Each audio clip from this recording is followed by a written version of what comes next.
Hey, what's good, everybody? It's me, your hero, Benjamin Banks, and you're watching Leveling Up with Benjamin Banks. Joining me, as always, are my co-hosts from the Leveling Up with Benjamin Banks podcast, Rebellious D, and Double OT, Terrific Trav. How you fellas doing today? Terrific. Ready to rock. Ready to rock. I'm ready to rock, too. I'm super excited right now. It's Black History Month, and you know, your boy, he's always sliding in DMs, and we have a legend joining us today on Leveling Up with Benjamin Banks, and that is actor Mr. Ken Foree. How are you doing today, Ken? Doing well. Glad to be with the three amigos. Hey, I like that. I like that. Yeah, thank you so much for joining us, man. Thank you so much for taking time out of your day to join us for Black History Month. We really appreciate that. So before we get into today's interview, like I always say, make sure that you like, subscribe, and follow the channel so that way that you can always see when we have new content here on Leveling Up with Benjamin Banks. And D, like you say every time. As always, podcast in the description. Like, follow, subscribe to the channel, and thank you all for watching. Awesome. So yeah, let's go ahead and get into it. So Mr. Foree, something that we do here on Leveling Up with Benjamin Banks for all of our guests is we ask, what is your origin story? Every hero or villain has one. So tell everybody who doesn't know who you are. From Indianapolis, Indiana. Nice. I'm, as you can see, I'm a Hoosier fan. We lost yesterday, so it's the morning, my black morning outfit. We'll win Tuesday, though, I'm sure. Better. I've been an actor for over 45, 50 years, I would imagine. Spent most of my first 15 years born in Indianapolis, spent 15 years there, moved to Colorado, and then on to New York and Chicago, to Loyola University, and then to New York, and just happened to be bitten by the show business viper, and I've been at it ever since.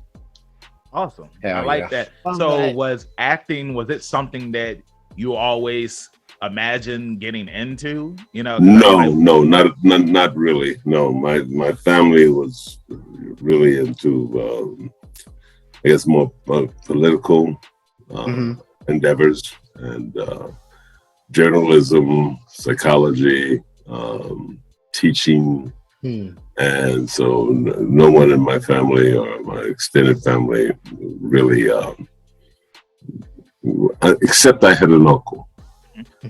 And his name was Shank. And Shank Middlebrooks. His name is James Middlebrooks, but Shank, they called him Shank Middlebrooks. And he died before I was born. But apparently Shank had a tent show, 3 tents that he traveled throughout the Midwest and South. And he was an entertainer and an actor. And so he put on shows and was very successful in the Midwest and the South. So he was the only person that had any aspirations or any had a career in the arts that I know of in my family. Besides me. Oh, that's pretty sweet, though. That's some pretty what sweet a hell of a lineage. name too. Oh yeah, for sure. Love that. Yeah, I know. When I was a kid, I used to get in trouble for saying Shank, and I always thought the name was like a cool name. I was in the 7th grade, and you guys never heard this, but I had heard Shank for the first time, and I started telling people in class to start calling me Shank, and I got in trouble. Yeah, I got detention and all that stuff. Yeah, Shank, yes, that's usually something that you put in jail because of, or you're in jail and you use it and you stay in jail. Yeah, I feel like coming up, those are those life lessons that you learn, because I don't know if you're into wrestling, Mr. Foree, but or I'm pretty sure you know who The Rock is, and he used to say back in the day, like, his favorite pie was Poo-Tang pie, and I had said it in school one day, and the teacher, like, he put me in detention because of it. And I was just like, well, The Rock says it all the time. I didn't think I was saying anything wrong. Like, yeah, you learn Poo-Tang? Yeah, Poo-Tang. Poo-Tang. Pump the brakes. That was Rock great. got that from his father. And his father got that exactly from the streets. I guarantee. Oh, Yeah. well, it's interesting that you say that because the Godfather, when he was wrestling, he was doing the pimp character, and a lot of the stuff that he was saying on TV at the time, like a lot of the people that worked in production and stuff, they didn't know what he was saying. He was just saying stuff from the streets. But then when the networks was just like, you can't have this guy saying this stuff on TV, like he was saying it for months. So yeah, I totally changed him get to the that. good father. He became the good father. But Mr. Foree, I wanted to ask you now, because the first time I had saw you on TV was on, one of my favorite shows coming up, Kenan and Kel. Back in the day, I used to get called Kenan all the time. When I got into the wrestling business, they used to say that I was Kenan. My tag partner at the time, they used to call him Kel. And, to see that you were on this show, because we was just talking about this before you came into the room, it's just like you were a positive Black father on TV that really doesn't get talked about that much when it comes to, positive Black role models that we had on TV at the time. And I just want to say thank you for that. And now I want to ask you, like, how was it working on that show? How old are you, may I ask? I am 33 years old. My birthday was a few weeks ago. Yeah. Most of the adults who I meet in the mid 30s were children for Kenan and Kel. Yep. And they're everywhere. They go through, I'm in Kenan and Kel, and they don't tie my other work with Kenan and Kel. I mean, they don't look at me and something I did in television or one of the other films I've done, and they say, "Oh, that's Ken Foree. He was in Kenan and Kel. He's Kenan's dad." They never tied those two together. I said, "Oh, you were in that? Oh, that is you." I said, "Well, don't look the same." You got a mug like this. I mean, it's very, very, very hard not to be. There's not many distinct kind of ugly mug, but I've got you gotta recognize. I don't know what it was a great time. I think that working with two of the most talented and funniest child actors in the history of Nickelodeon was a ball every day. It was just like, let's go play. It was like somebody knocking on your door and said, "Come on, let's go play outside." And it was going to play out in the backyard or something. It was like being a child again with those kids. They were great. The show was nice. I took a pie in the face every day, so it was something new and surprising. So, good show. Good show. It's nice to see. I don't know how you feel about it, but it's nice to just see Kenan finally getting recognition. He finally got his own show on. Was it on Banks NBC? Yeah. Right. NBC. Yeah. Yes, absolutely. His flowers, man. Yeah, and he's got his flowers. I want to say he's the longest reigning member of SNL of all time. He is. Yeah. He is. Yeah. So. He certainly is. He's done very well. He's quite the gentleman, and I couldn't be more proud of him. I talk to him occasionally. We text, and occasionally we'll have something to eat together. And he's just, it's just wonderful to watch him as he's prospered and with SNL, and this new show is just going off the charts. So I'm just thrilled for him, absolutely thrilled. Kel is doing well too. He's preaching. He's also still working and doing films, and he's had a few TV. I see Kel all over the television in one production or another, and he's really taken to his faith and his belief in God and spiritualism, and he's become it fits him so well. I can see it in him. I can see what it's done for him, and it's something that I think he needed, and I think we all need help, of course. But I think because you can't get through this life without some kind of support and belief, and you don't do it alone. and I think he's found what he needs, and it's just wonderful to see his face just light up and his eyes sparkle. It's just he's a different person, and I can't tell you how wonderful that is to see. So they're both doing well, both doing very well. I'm very happy for them. And the show was great. As I know, you guys you're 30, you're in your 30s, all of you guys. Yeah, we're all the same age. Yes, I'm so sure so you were kids, you watched me, right? Oh yeah, great. Oh yes, sir. Yeah, you're great fans. Right? Yeah, it's definitely nice to see that everybody's doing well in life, because sometimes it's like you do have to go through those struggles to get to where you're meant to be at in life. So I agree with you 100% on that. And to see, Kenan, like Trav said, he has the show now. He's one of the longest tenured members on Saturday Night Live, and not just the longest tenured members. He's one of the longest Black members to be on the show as well, which, back in the day, like those roles, it's like they weren't that long, you know what I'm saying? Maybe a few years or so. So I remember when I was a teenager and I saw that he was on not Kenan and Kel, sorry, Saturday Night Live. I was just like, yo, this is awesome, because this is somebody that I grew up watching on TV, and now he's on SNL, which is like one of the biggest things on TV. So that's cool for him. And the next question that I wanted to ask you is, because we live in such an era where nostalgia plays a big role in almost everything. Has there been any talks of maybe Kenan and Kel revival, where Kenan and Kel are adults now? I hear that occasionally. I think they were on Jimmy Fallon. Both of them together appeared on Jimmy Fallon one night. They've spent some time maybe having dinner or something, and occasionally once or twice. But I don't think that anyone's really said anything that's meant any. I mean, when you hear rumors and people say they would like for it to happen, that's great talk. But until the networks say, let's bring the family back, see where they are now, and Kenan and Kel both say, we want to do this, then it's not a reality. So I'll wait until I get the call.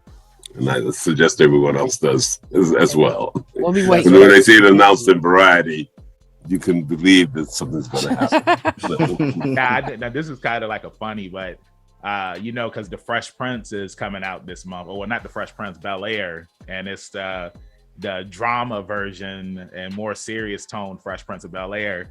Let's just say if Kenan and Kel was to come back, and they were just hey, we want to go down this route. How would you feel about it shifting from a comedy to a much more serious project? I'd love that. That would be great. That'd be great.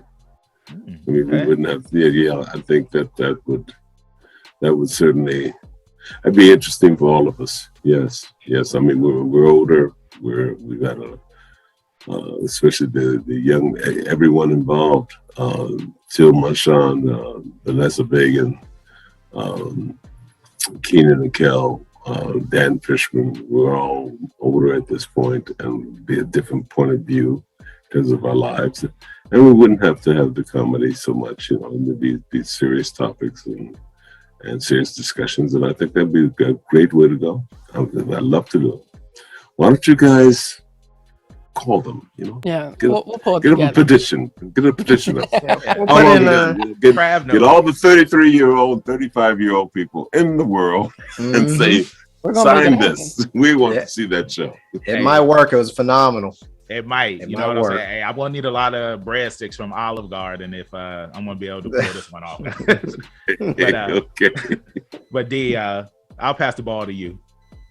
All right, Mr. Foree, I know you from a lot of, you are a staple in horror. I wanted to know if those roles in particular, or those projects, did they come natural, or was it a situation where you take what comes your way? Oh, it is paycheck, my friend. It's paycheck. Yes. Yeah. I could have seen that one coming. I started acting in New York off Broadway, and was lucky enough to get a guest starring role on Kojak, and then I did a major Hollywood production, Universal production called Bingo Long Traveling All Stars and Absolutely. Motor Kings. With legends. Yeah. Oh my God, the stories I could tell you about that, we could go on for 2 or 3 hours, and we might have to do a lot of editing with that as well, because it's great stories, but for adults only. But you know, and then I studied acting with Michael Schulman at the Performing Gallery. He's a former he was one of the teachers at Strasberg and Lee Strasberg, and he opened his own studio, and I studied with him. And soon after that, I got Dawn of the Dead, and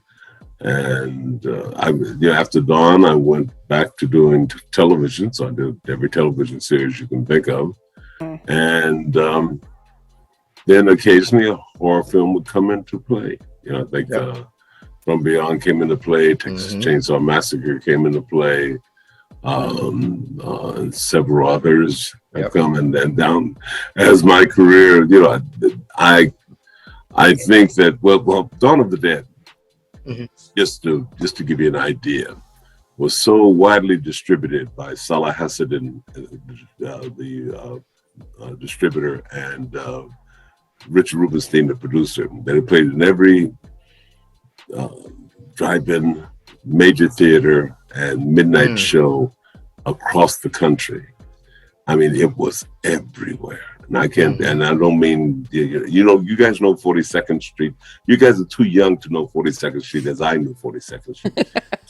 When New York at one time had 42nd Street, where it had these sleazy theaters, but you could go in for $5 or $4 or $3, whatever it costs. Stay there for 2 days. Wow. Sleep in the balcony.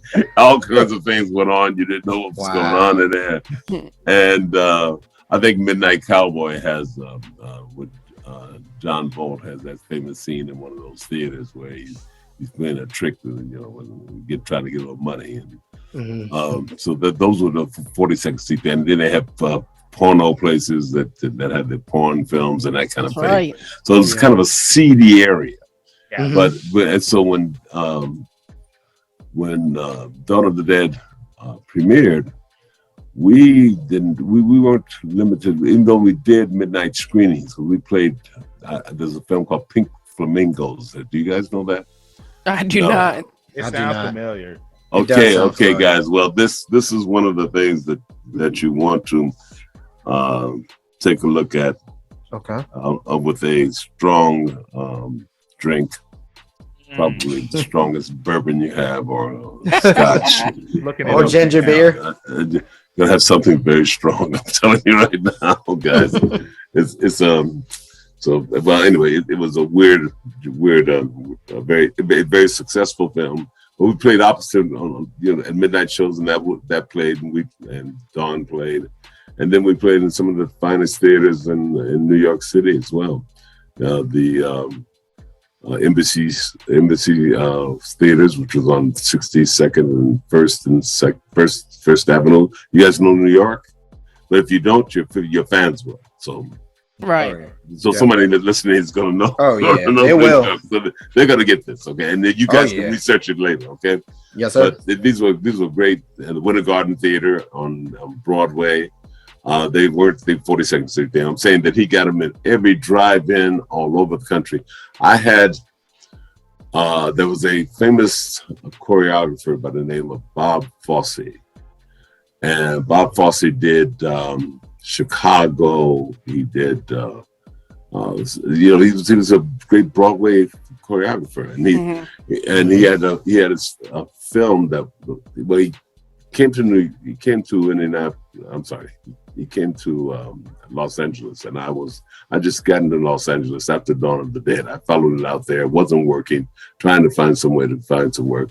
Scott Reiniger was working for my partner, and Dawn of the Dead was working for a limo company. And he said, I got a guy, you have to be with him all day. Do you want to take this job? I said, sure, absolutely. All day, why not? So I went to the airport to pick this guy up, and in my black suit and my tie and that kind of thing.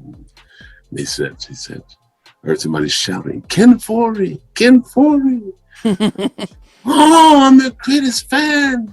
My God, my girlfriend and I saw you in the Westchester Drive-In Theater. Westchester, New York is a very,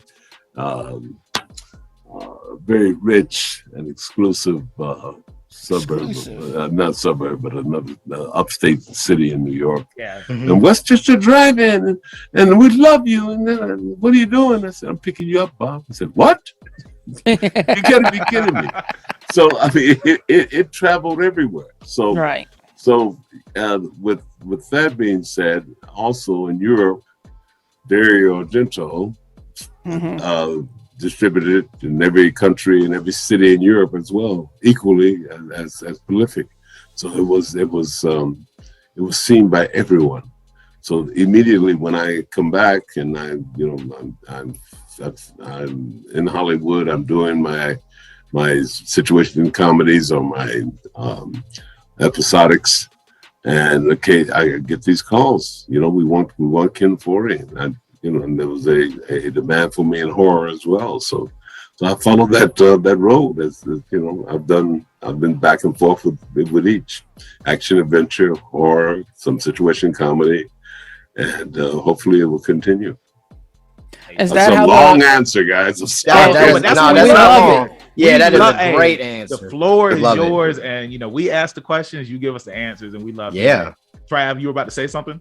Yeah. Is that how the relationship with Zombie came to be? Because I know for him, he likes to go and get legends of the past for horror icons. So is this something where he called you up and was like, "I got this role for you," or? Rob Zombie is a fan. Yep. I find that there's so many people that I had no idea that role would create such a buzz, and that I have so many devoted fans all over the world, Oh, and absolutely. people who are just surprising. I mean, they're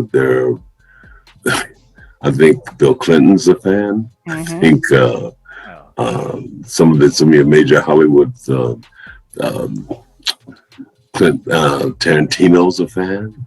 You can go down the list, of people who are fans of that show and who considered me their hero as they were young adults and young teenagers and children.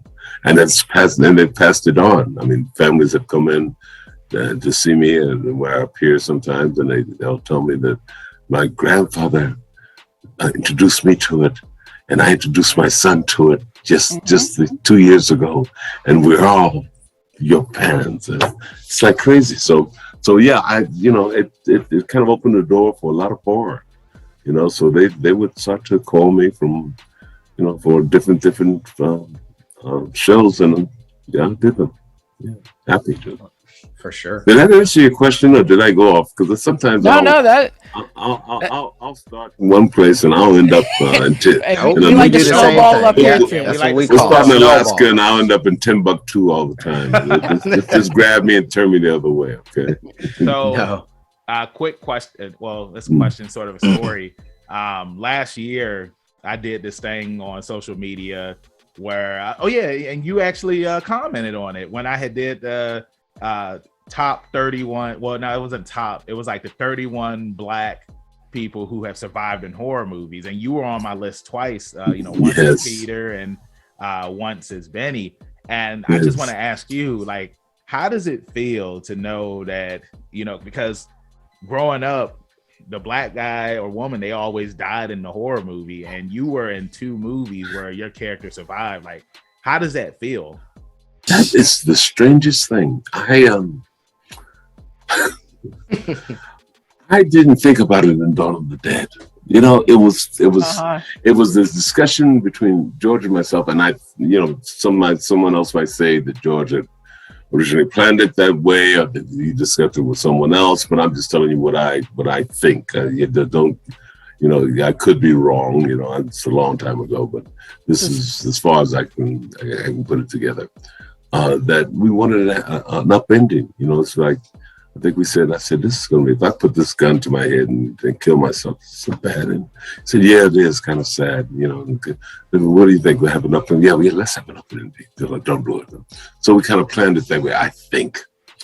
I didn't know. And, you know, so I was happy to survive. You know, it was good to survive because I didn't kill myself. Always good to survive. And but I didn't realize how important it was until many years later, because I would see people in airports or as I travel around the country doing whatever I was doing, going to different places or just going to a supermarket, whatever. You know, you're great. You didn't die.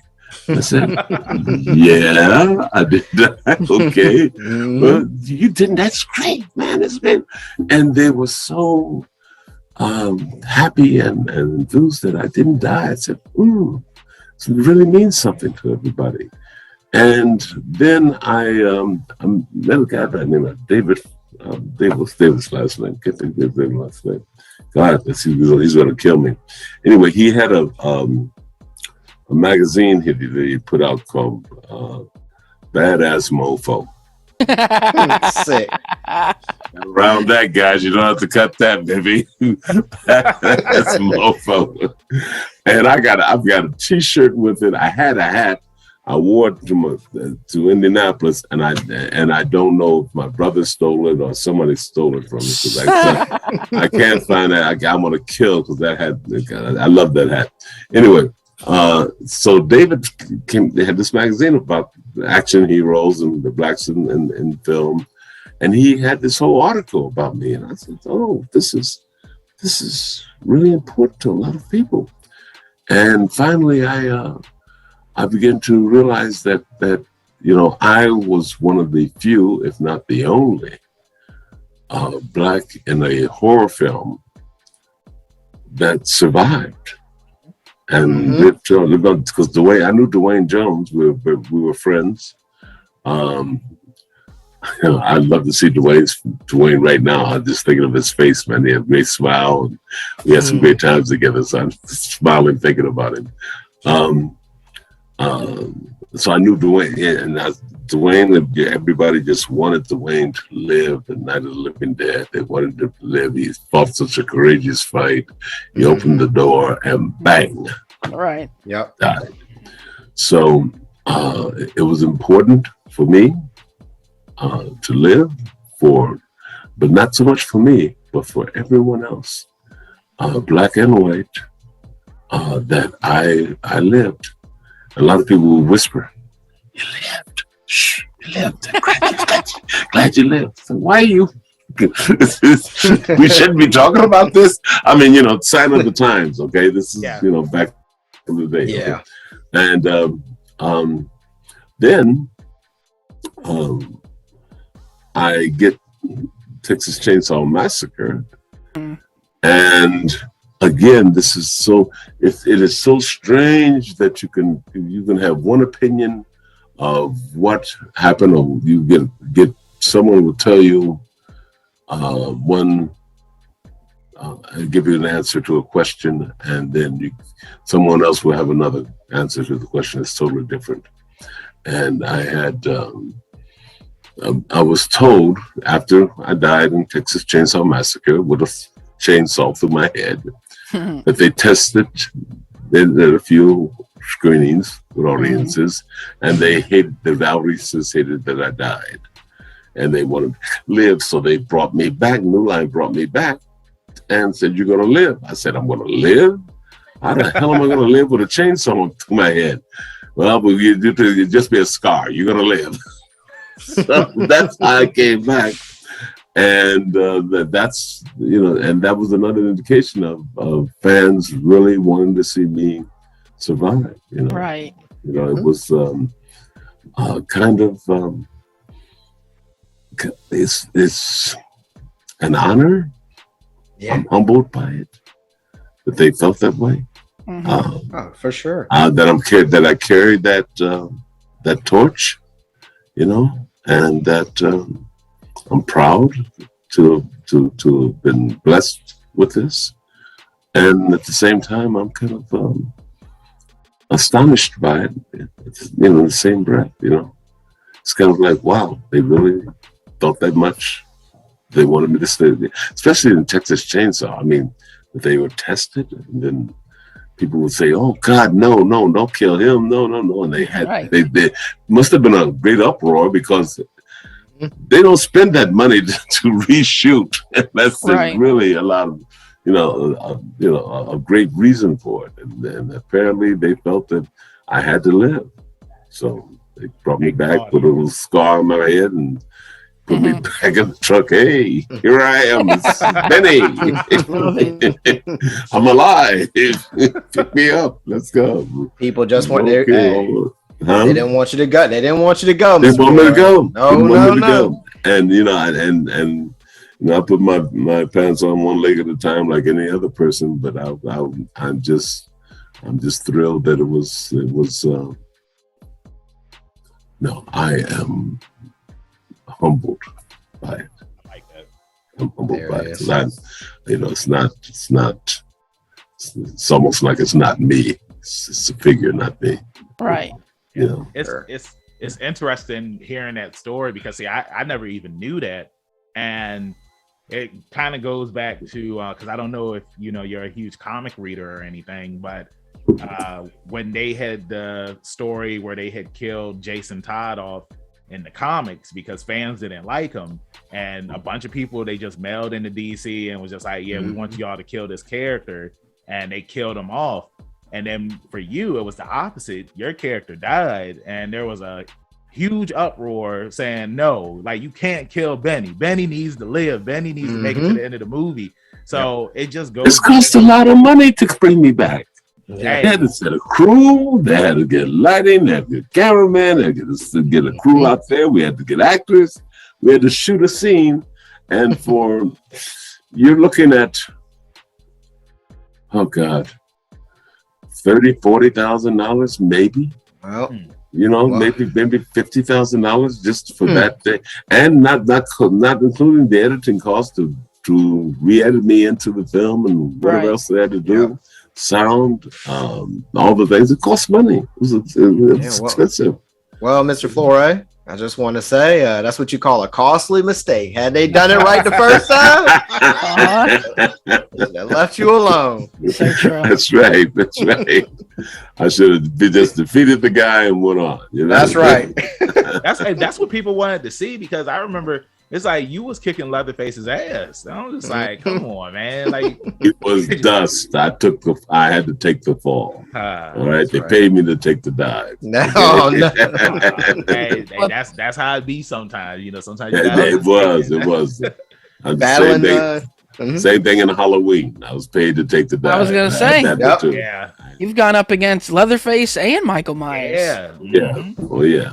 And he was face to face with Michael Myers. Oh yes. Not too many people stand face to face with Michael. Look him right in the eyes. That line, "I'm Joe Grizzly B." You could say. Can you give us one? I can say that one. Yeah, please. I'm Joe Grizzly, bitch. Yes.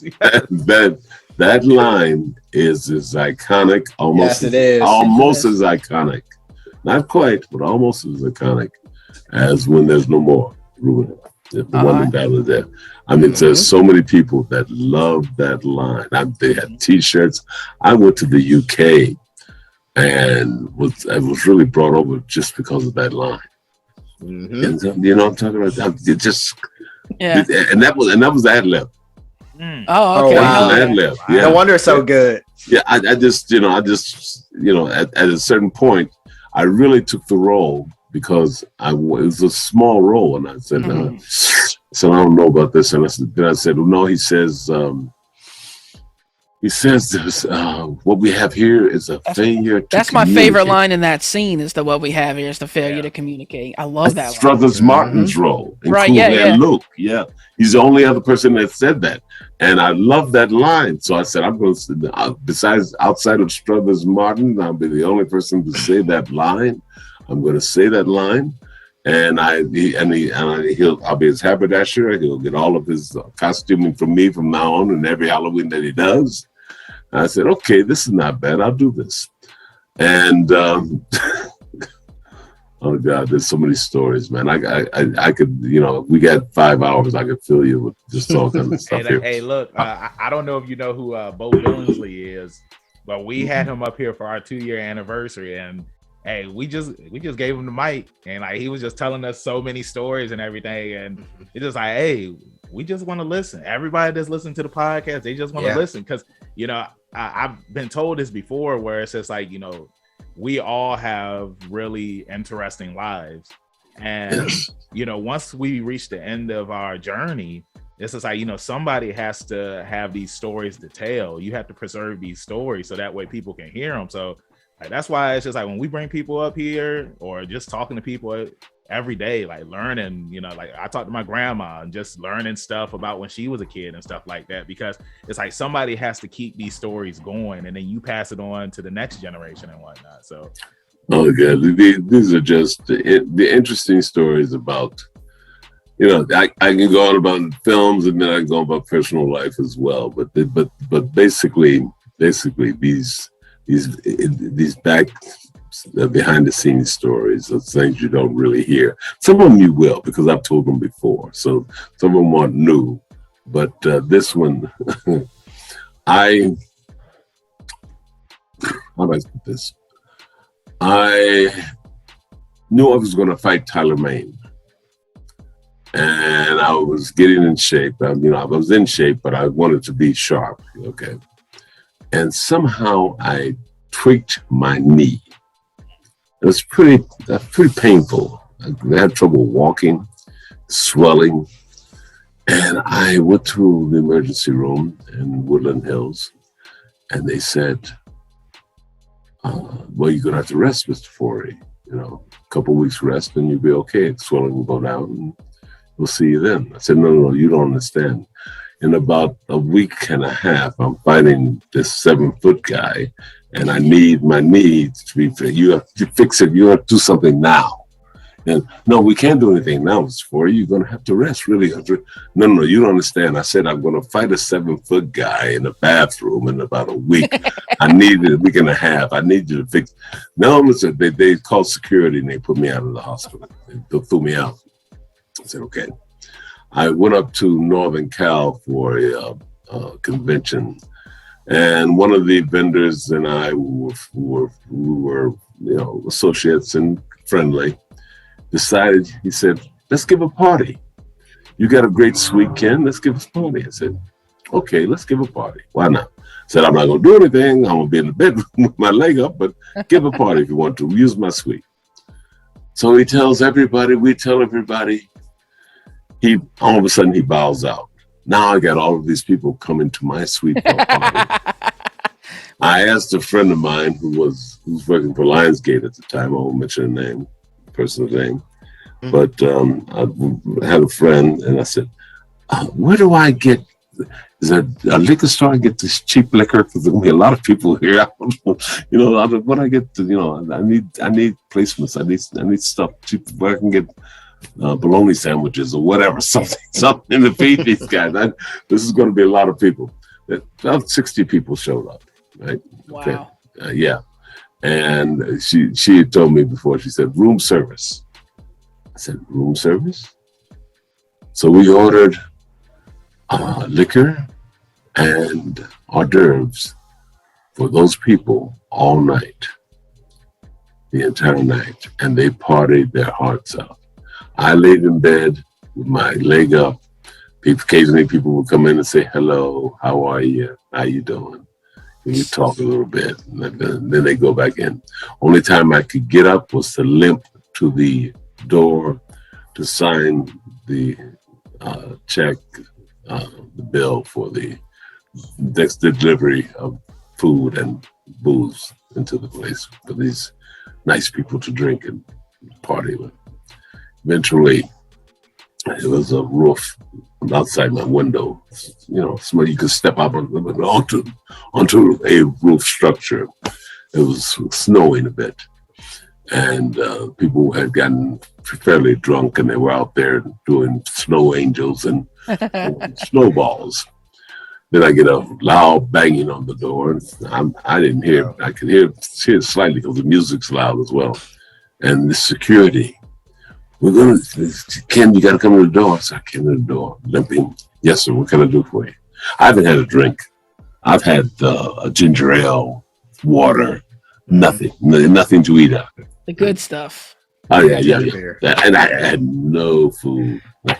Everybody else is eating like they're at a feast, but I'm not. So they said, you're throwing snowballs at our security guys outside.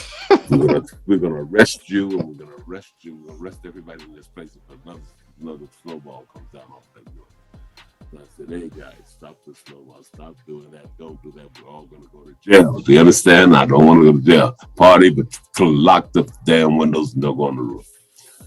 Okay. That party ends. I get to Rob's set days later. Rob wants me to come in the door of the bathroom, go up to the window, the mirror, and do a spin around in the mirror and go, oh, yes. And then go into the toilet. And I told him, I can't do that. He said, and without a blink or very little hesitation, he said, you hurt your knee, didn't you? I said, yes. How'd you? Yeah. Said, oh boy, okay. So instead of Joe Grizzly making that turn and doing that little, oh, hey, looking good there, Joe. I just had to move over to that. And we knocked down 2 stalls, by the way, as a matter of fact. So I gave the line and I stood up. And when I stood up, I knew in a rehearsal that it wasn't going the way I felt it wasn't going the way I wanted to go. So I kind of pushed things a little bit, and not in terms of overacting, but I pushed buttons so that I could get a little fire in that bathroom. Uh-huh. And we went at it pretty good. And so me getting up saying I'm Joe Grizzly bitch was I was ready to rumble, and so was he.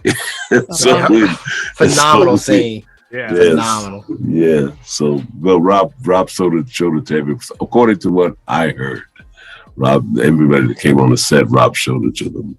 Said, come over here, watch this. And he put on the view finally put on that scene. And he let him watch it. He was very, I don't know if it set a tone for the film or he was very proud of the scene. I don't know, but he just, from what I understand, anyone who came on the set, whether it's an actor who was just coming in to play or the producers or any visitors, he showed them that scene. So, yeah, I think he liked it as well. Yeah, it's one of the best scenes in the movie. So. Yes, sir. Yeah.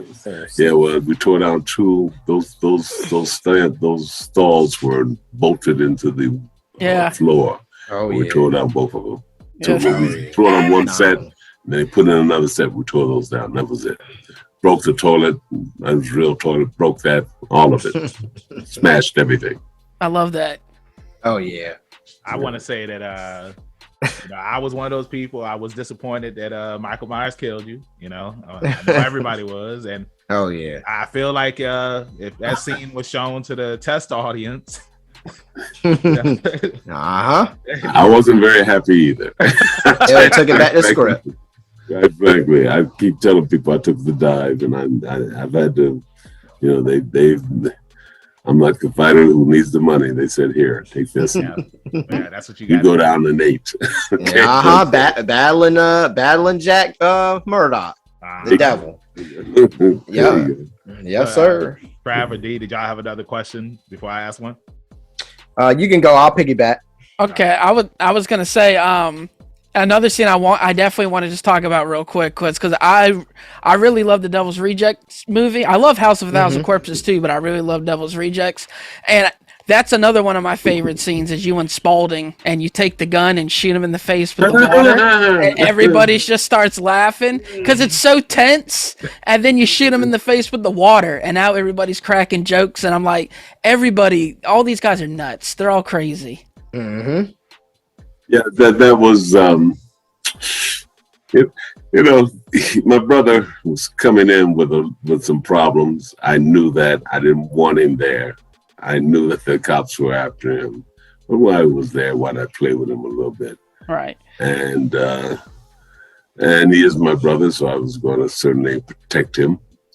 And I decided to protect him until the sheriff kind of gave me a little warning that what they were going to do to me. And I said, well, it's either my business or my brother. Business is business, baby. So goodbye. So, All right.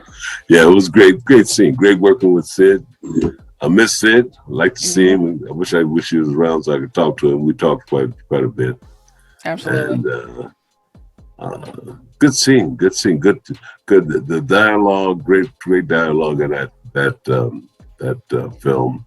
Rob really mastered the dialogue in that film, and also the story. Great story. So I think it's one of his best, absolute best. I think I can be a little prejudiced about that, but No, I think it's his best work.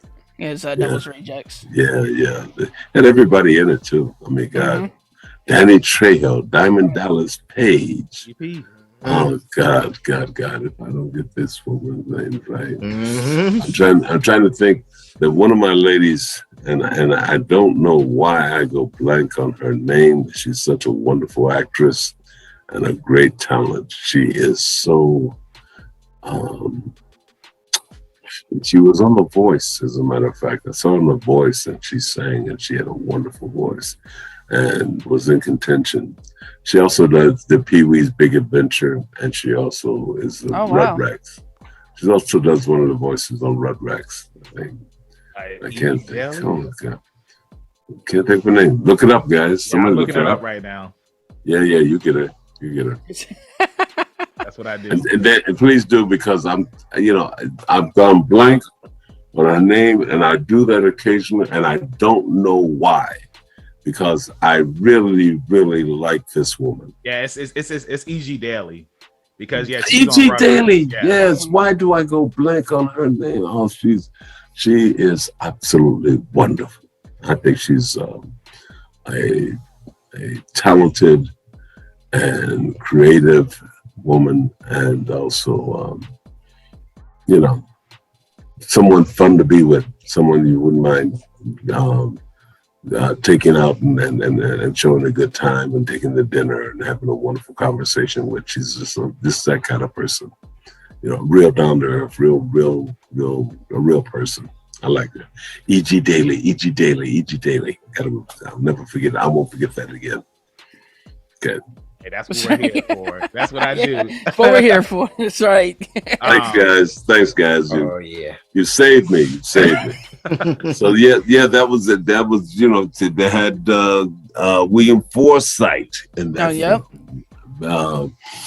Who else? Leslie Easterbrook, who I thought should have gotten an award for her performance as Mother Firefly. Yep. Who else did they have? Temple was in that movie. Lou Temple's in the movie. We interviewed him too. Really nice. Yeah. Oh God. I see Lou a lot. Lou Temple's in the movie. We had there was so many. Oh yeah. And he brought back. He had a lot of cameos too. Kane Hodder cameoed in there. Kane Hodder cameoed. Priscilla. I was gonna say also the guys from The Hills Have Eyes. I just can't think of his name in real Michael life. Berryman. There you go. Was my employee and my mate. Yes. From Three's Company. Priscilla Barnes, isn't it?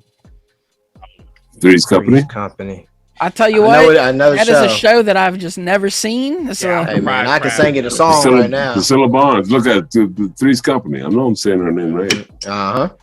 Yeah. I owe her a thank you I'm forever grateful for her introducing me to someone who was a great influence on my career. So Priscilla Barnes, of course. Yeah, that's right. Am I right? She took over for Farrah Fawcett. Yeah, yeah. Lovely lady. I can't believe that you haven't done more voiceover stuff because you have such a powerful voice. It really reminds me of like a James Earl Jones, where it's just like it's so powerful. Like when you speak, you listen. You know what I mean? It's like, oh shit. It resides well. Yeah. Yes. Yep. I'm thinking of. I did one recently for a friend. You know Tiffany Shepis? No, she's a scream queen. She's done a lot of work as well. She's one of my favorite people in the world as well. E.G. Daly is one, and Tiffany Shepis is the top of that list as well. And Tiffany Shepis, she had a little short that she was doing with her family about the pandemic and called Day 14. And I think I had it on. I put it on my Instagram account. So if you want to just go to Instagram, Ken Foree 8, you might be able to see it. It's called Day 14. And I play an anchor. I don't just my voice. So you can hear a little voice over there. So I'm thinking about doing a lot more of it. So I think I should put this voice to work. Yeah, I feel like it would be an easy transition for you because you are an actor and getting into voice acting. It's kind of like they go hand in hand. Like I just started taking voice acting classes myself, and I feel like it's hard. I'm trying to get better. My teacher, he has told me that I have gotten better since I first started, but it's definitely something that I would love to do because everybody always tells me like, hey, you have a voice for voice acting. You have a voice for radio and stuff. That's why I started doing the podcast and whatnot. I wanted to ask you this next because I had just recently watched Horror Noir a couple of years ago, and to see the stories that everybody was telling up there, and just seeing how Black characters and the movies back in the day, and to see where they are now, like how is that for somebody like you? You were in Dawn of the Dead, and then just seeing the transition of like Black empowerment and Black survivors and just really good Black strong characters in these movies that have happened over the years. I want to answer. I want to answer that, and I want to say something about that. But I wanted to say something about your voice career first. May I? Yes. Go ahead. Okay. Read out loud as much as possible. And there was a guy by the name of Adolf Caesar.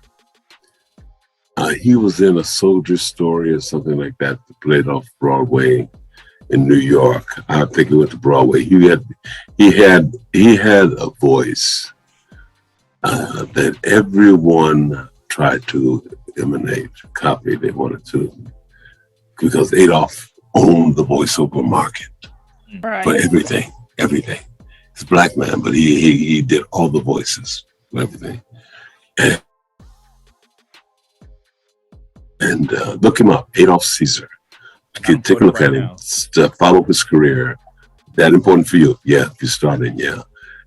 From what I understand, I know a guy that was his roommate for a long while. And I asked him, what was his secret? What did he do? He said, he read poetry all the time. That's good advice. Thank you. Yeah, that's great advice. It's something that I never really thought much about. The reading out loud part, it makes a lot of sense. It's out of the box. Yeah, I mean, yes. I was going to say, especially since there's so much voiceover work now with audiobooks and all that stuff. Yep, for sure is. Absolutely. Just read whenever you have we're gonna have to get Banks to read to begin with for him to read out loud. You know what I mean? So we're working on it. You gotta get on him. You gotta get on him. From this point on, whatever you pick up to read, you have to read out loud. I'll do that. Yes. We're gonna make sure he does. Yeah, I'll do that. I mean, because like in the class that I'm in, I mean, like our teacher, he gives us really good advice, but like that's something that I've never heard. Like just read out loud, read poetry, stuff like that. I mean, I wonder like how many other people may be doing that. You know what I'm saying? So like that's really good advice. So I appreciate that. Yeah, you can only strengthen your ability to project and to articulate and to strengthen your voice. You know, give you a little timbre in there. Definitely read out loud. Can't hurt. Yeah, that's right. Can Yep. hurt. Nope, Can it hurt, can't hurt. Banks. And I want to piggyback off of what Mr. Foree is saying. It also read different genres of things. Put yourself in different situations when you're doing it too. That way you just kind of get comfortable and everything. Absolutely. Yeah, you can't be the hero all the time. You know. No. Yeah, I mean, even technical books Right. are Yep, difficult that's to right. read out loud. But once you do, you'll find that you'll be able to come back to something like a Grisham or a Conley book or something like that. And it'll be easy reading because you've struggled with those technical terms. I try to read I think a few books on taxes and Right. tax preparation. I was gonna say, And it was a struggle, grab that car manual. Right, a comment. Who gets another? Yeah, exactly. It's like, okay, make sense out of this and make that flow. All right. So to answer your question,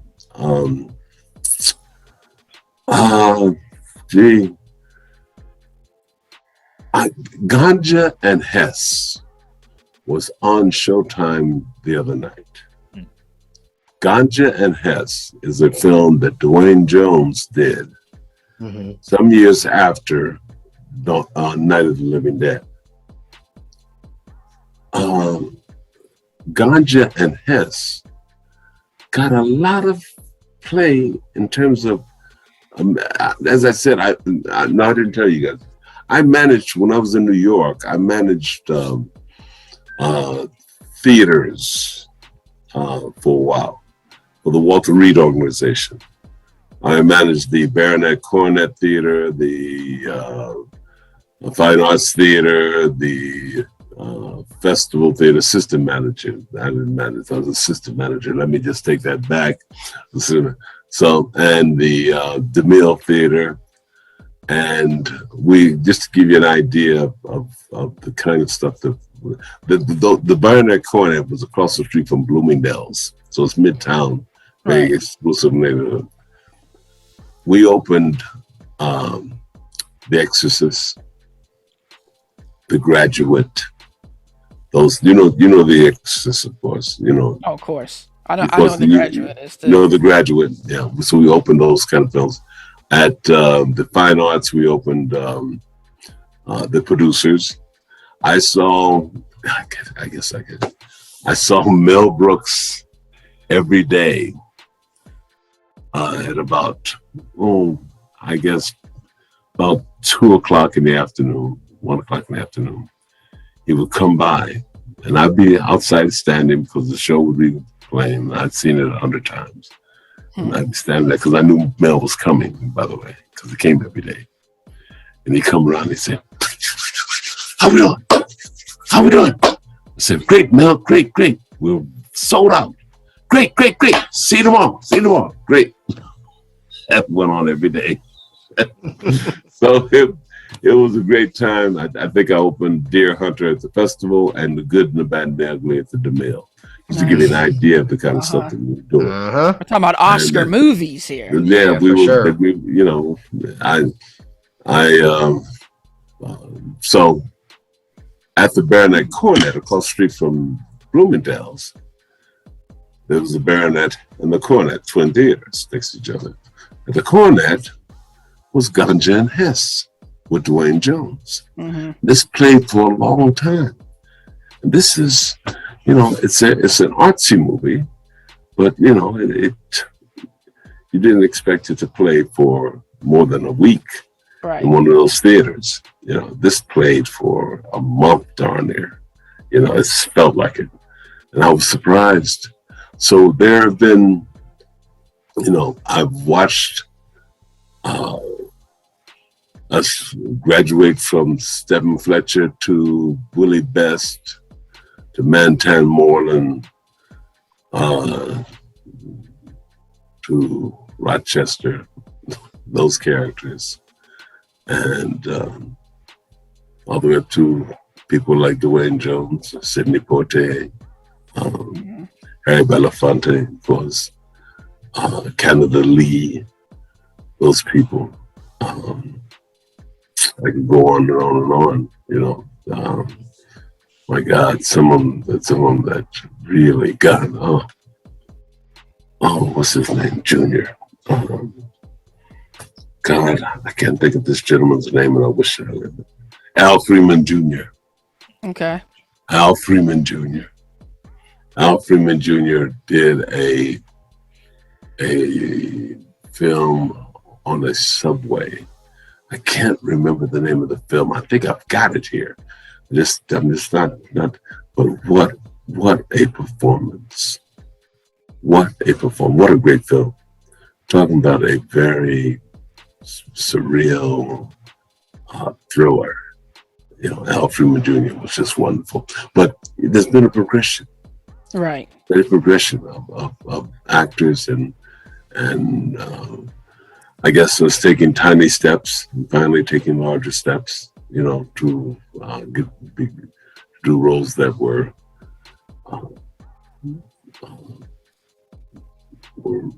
roles that were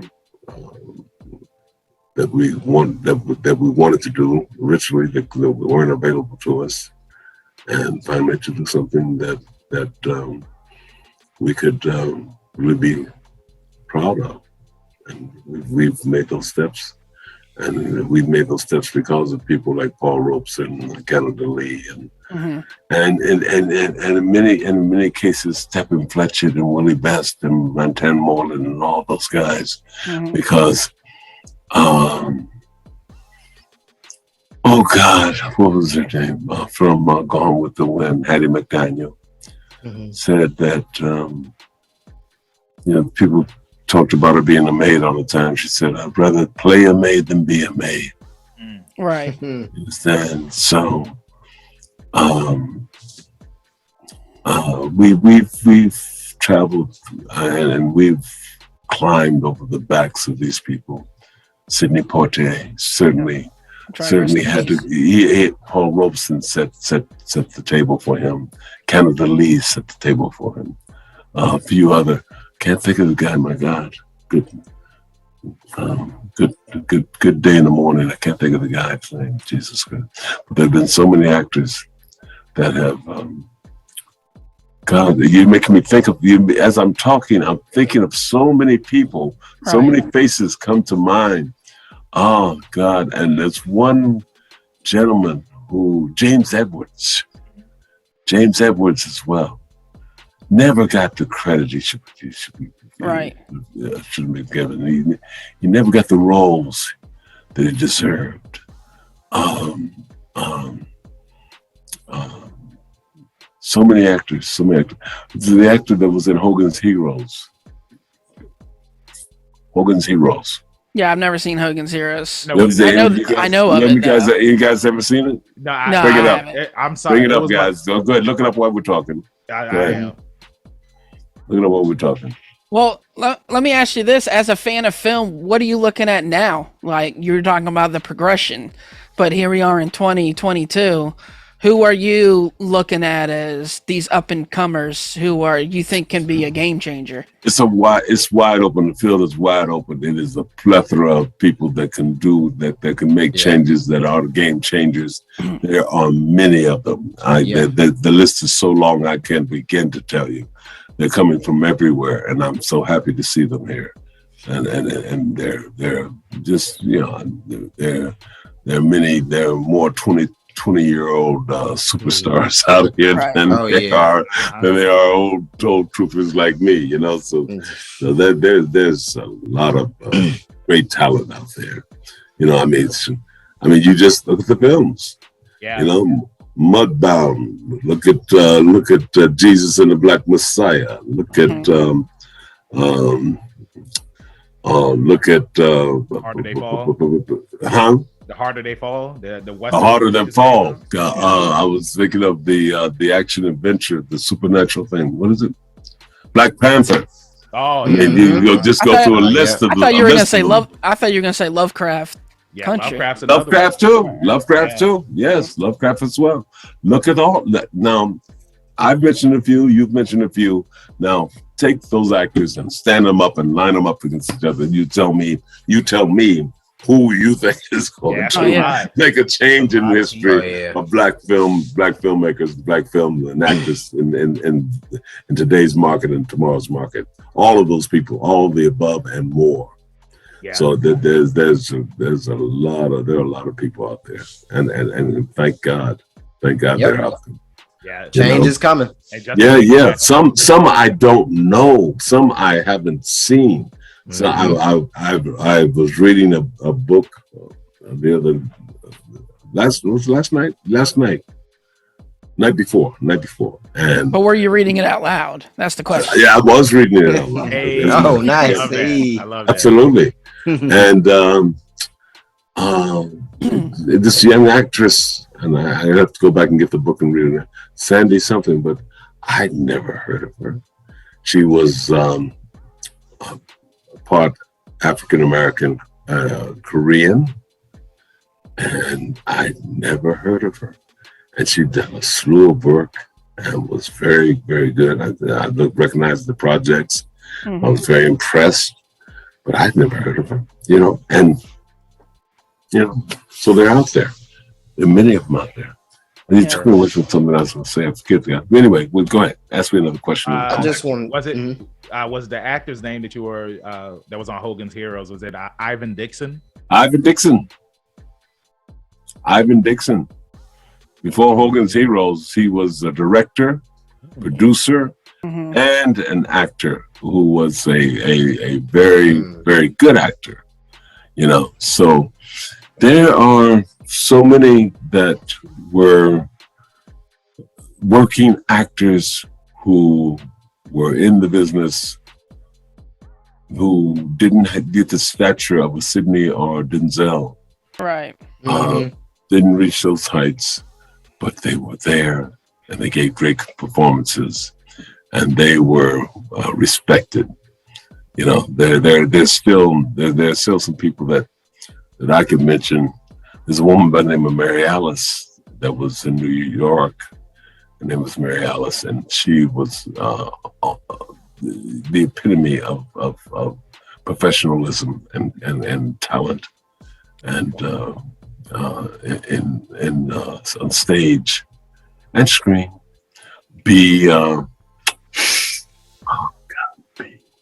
Guess who's coming to dinner? She played Sydney's mother, and the guy who played her father. All right, that's such a good movie, though. Yeah, but those people who played the mother and father also, paved the way for all of these people today. I was going to say, here recently, it seems like Regina King is just finally getting her flowers. Regina King started with 227, as I believe she did. Yeah, and she's doing extremely well. I loved was it 3 in Miami or something like that? One night in Miami. One night in Miami. Such a good movie. Loved it. And she's a very talented woman. And she works. She's good. She's been in the business since she was a teenager or before. And so yeah. But again, we don't. Without the others. It would have been a much harder road to hoe. And this didn't happen. This didn't happen 20 years ago. Right. Yeah. It's 20 years ago, 30 years ago, 40 years ago, there wasn't this plethora of black talent out there. Oh, absolutely. That was seen. Yeah. They weren't getting the chance. They weren't there. I remember some casting people said there's not a lot of black talent out here. And that was 40 years ago. Telling me, Ken, there's not a lot of black talent out here. So you know, and within a span of, I guess 20, 25 years, Yep. there has been Really started blowing up. really blowing it up. Yeah. It's one thing to say that, you know, it isn't out there, but it's what you're looking for, you know. Yep. That's always the case. What are you looking for, you know? And it's just, it always takes pioneers like yourself, you know, and others that didn't get the credit, you know, some that you mentioned, and, you know, here's, you know, you reap your reward, you know, and it's good too for you and all the others that chipped in too, Mr. Foree, to get to see it, you know, come to fruition, and you know, seeing people start to get out there and get the exposure they deserve.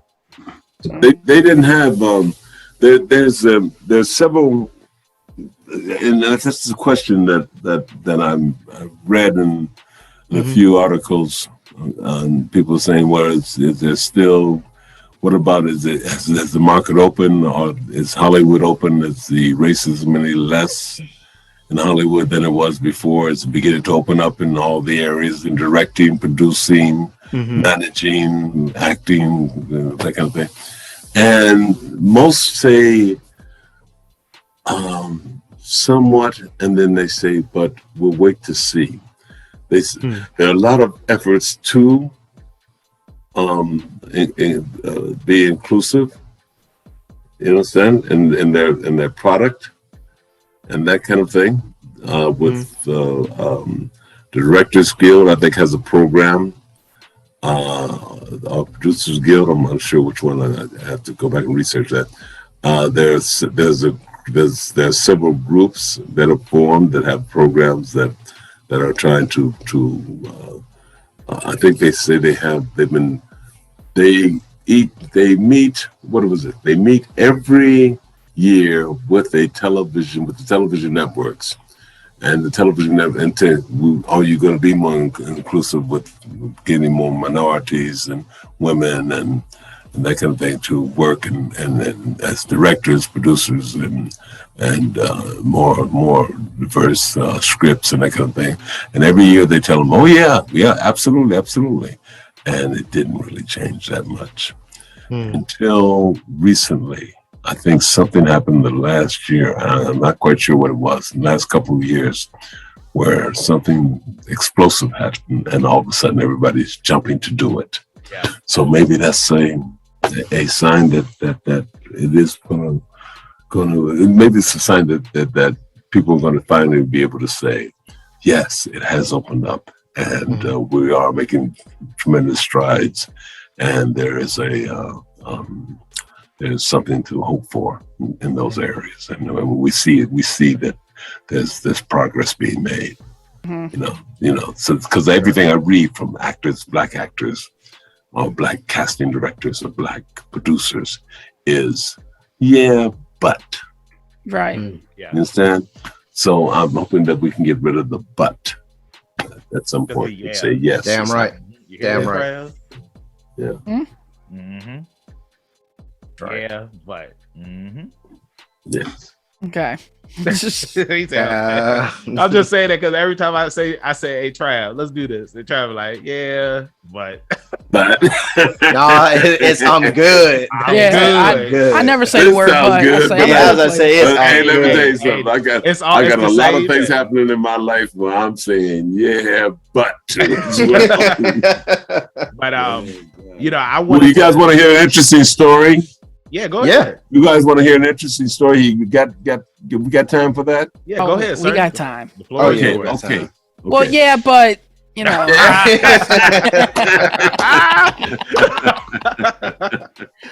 That's well done, sir. But make it short, yeah. Make it short. Let me just give you some. We in 1975, I get a call. And I'm acting on Off Broadway and doing some things, and I think I did Bing Along in a Kojak at that point, something like that. Maybe. I'm not quite sure if somewhere around there. I get a call and they say, Ken, they want to see you at United Artists Building. United Artists Building, where's that? On Broadway, 58th, 6th Street, 54th Street. Who? Well, just go. So I go. And I meet these two people. One's named Anna Navarro, lovely lady, and a man by the name of Christopher Mankiewicz. And they sit me down, they talk to me, well, we're going to do a movie, and we were looking for talent, and do you have a reel? And I said, no, I don't have a reel, you know. And, well, we'd like to see some of your work. We kind of you look like you look like somebody we would like to consider. We really like to see your work, though. I said, well, listen, why don't you come down to my acting class tonight? It's on 15th Street, right off of 8th Avenue, and you watch me do a scene from The Great White Hope. No, we're too busy. No, we can't do that. No, there's some. No. If you want to see my work, please come down and see this. I mean, it only takes you a short period of time. You can leave right after. Eventually, I talked them into it. They come down. I do my scene. They call me out to the lobby. They say, meet me in the lobby. I meet them in the lobby. They say, meet us at the office at 9 o'clock tomorrow morning. So I was there at 8. They didn't show up to 10. So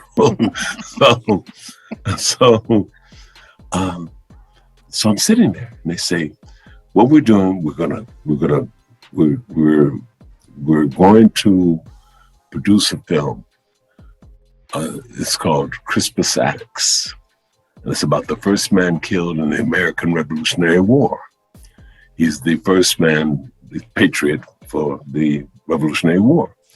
We're going to shoot it in Jamaica. We're going to shoot it in England and Boston. Okay? Your co-stars will be Sir Trevor Howard, Sir John Gielgud.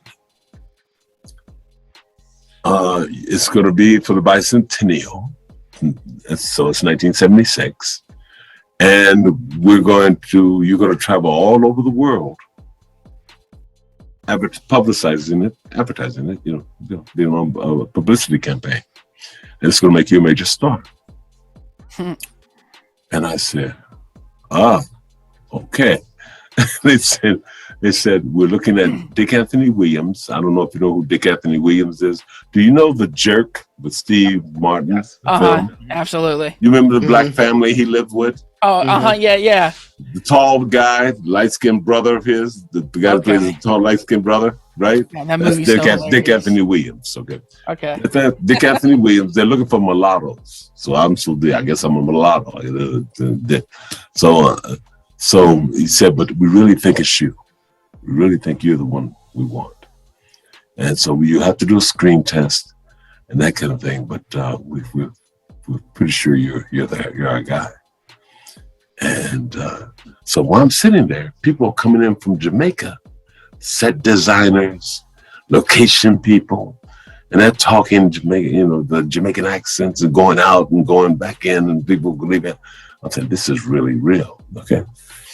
So I go home. I don't feel the ground under my feet all the way home. I'm just floating. I'm saying, my God, this is really going to be it for me. Mm-hmm. 2 weeks passed. Third week, I say, hey, wait a minute, I haven't heard from these guys. I went go back over to United Artists.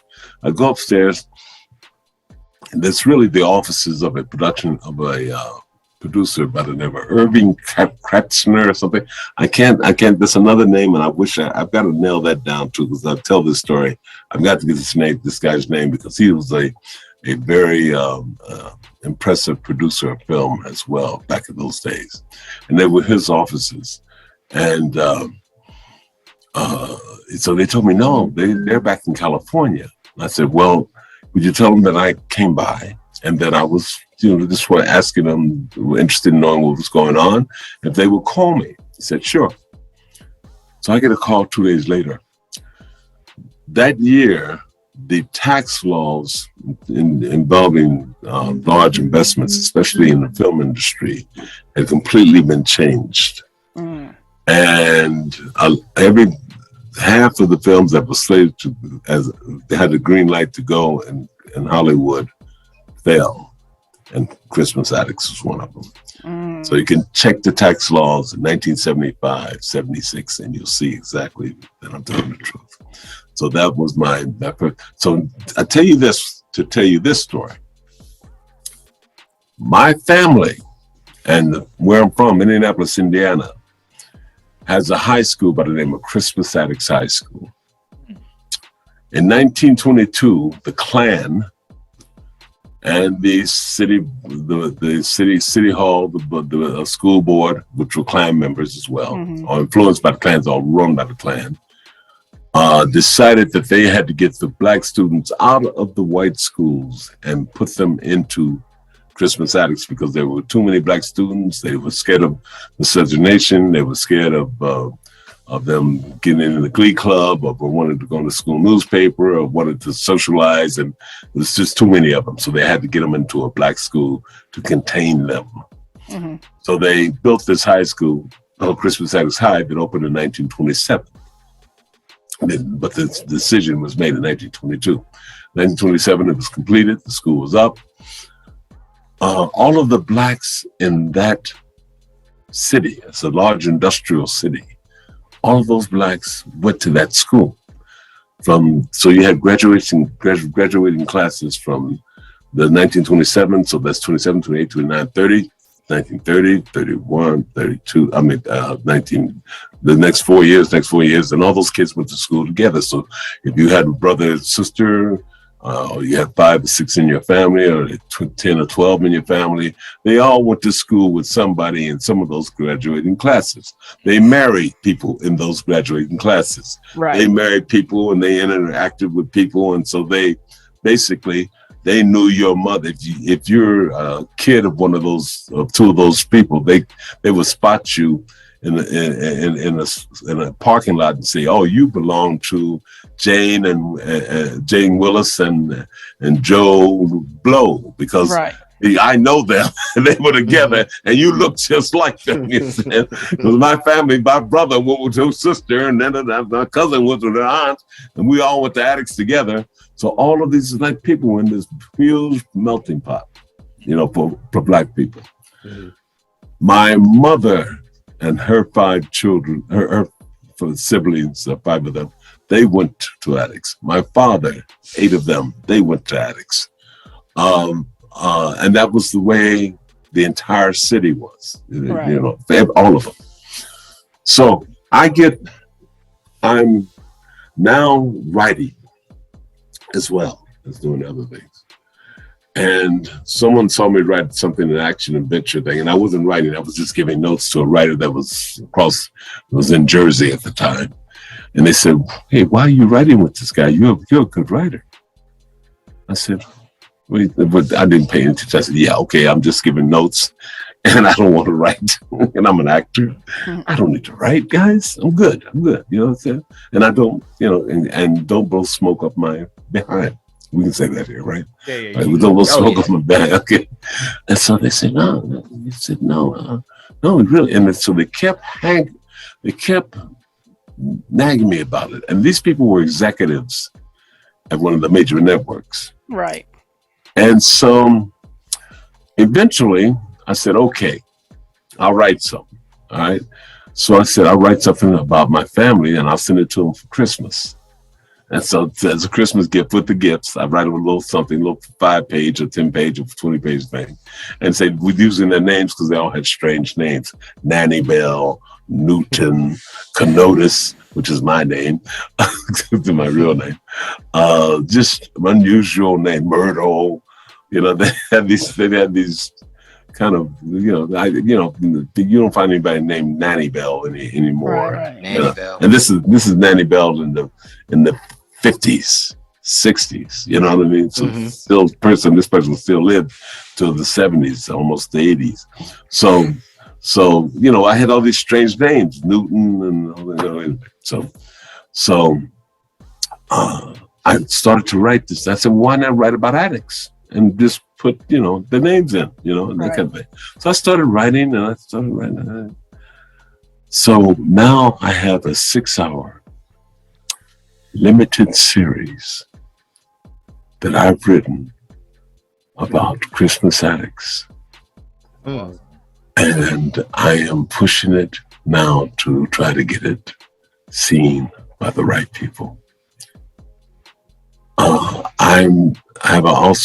When I finished writing Addicts, because I couldn't, if people tell you anything, and and if they like you, they might tell you all the things you want to hear, not necessarily what you need to hear. Mm-hmm. You understand? Not necessarily what the truth is. Okay. So they kept saying, they looked at, like, I think I had 130 pages. They said, this is great. It's one of the best things I've ever read. This is from an executive, former vice president of one of the networks. I said, all right. And when I had 300 and some odd pages. I'm sorry. I was really, throw me a hot dog and a crystal light or something, a Snapple, and don't bother me. I'm writing. So I got to 300 and some odd pages. I had all that. I said, what am I doing here? I don't have the script is 110 pages. I've got a book here. I don't know what. So I said. So they looked. They said, this is one of the best scripts, 5 scripts they'd ever seen. Awesome, man. And I said, this is bullshit. Bullcrap. No, they're not telling me the truth. Okay. I said, all right, I'm gonna try to write something else. If I'm a writer, let's see. So I said, what else should I write? I said, write a comedy. Okay. What comedy? Well, they were looking at reruns of Taxi at the time. And that's how long ago this was. Right. They said, I said, the write something like Taxi. So I said, okay. So I wrote something called Limo Inc. I finished that thing with the guy in New Jersey. It was called Crackdown on Burnham Heights, which coincidentally, Jim Brown and Fred Williamson and those guys did a similar project 2 years after I finished mine. They never saw mine, so I can't accuse them of stealing it, but it's the same story. Yeah. So, and so I wrote that. Then I wrote a zombie script as well. And I said, okay. And everyone said, yeah, you have a knack for this. You're really good. And so I've written I've been pushing this one. I've also got a serial killer script that is dark, very dark, and also good as well. And so I'm pushing those 2 things. So that's what. But just to connect the dots here. 1975, I get a call. Come to. You're going to be Christmas Addicts. You're going to have John Good, Trevor Howard. Now, do you know who John Good and Trevor Howard are, guys? I know who John Good is. Okay. Well, let's put it this way. They're 2 of the most impressive actors. There's Sir John Good and Sir Trevor Howard. They're 2 of the most impressive actors in British acting to come out of the UK ever. Right. And they were major stars. They were going to be my co-stars, okay? Christmas Addicts. I'm going to play Christmas Addicts. My family went to Addicts.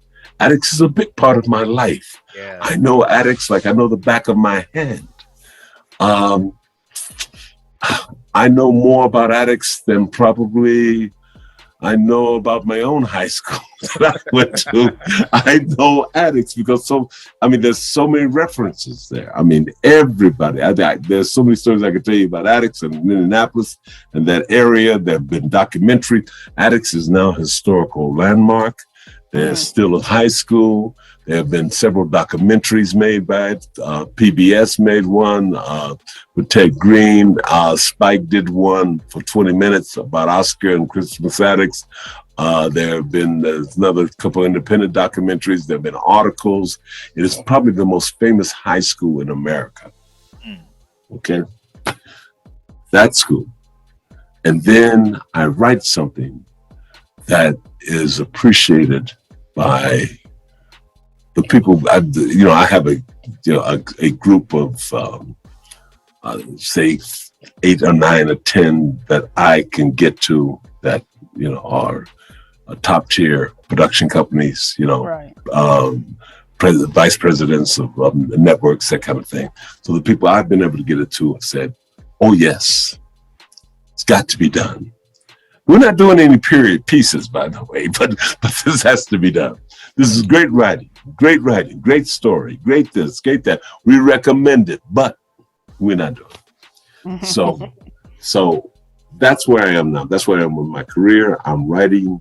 The serial killer script is, I take it from a kid that's 5 years old, and what happens to him throughout his life that makes him, it turns him into a serial killer, from his adolescence to his teenage years, to his adulthood, to his point where he's in his 30s and has killed many, many people.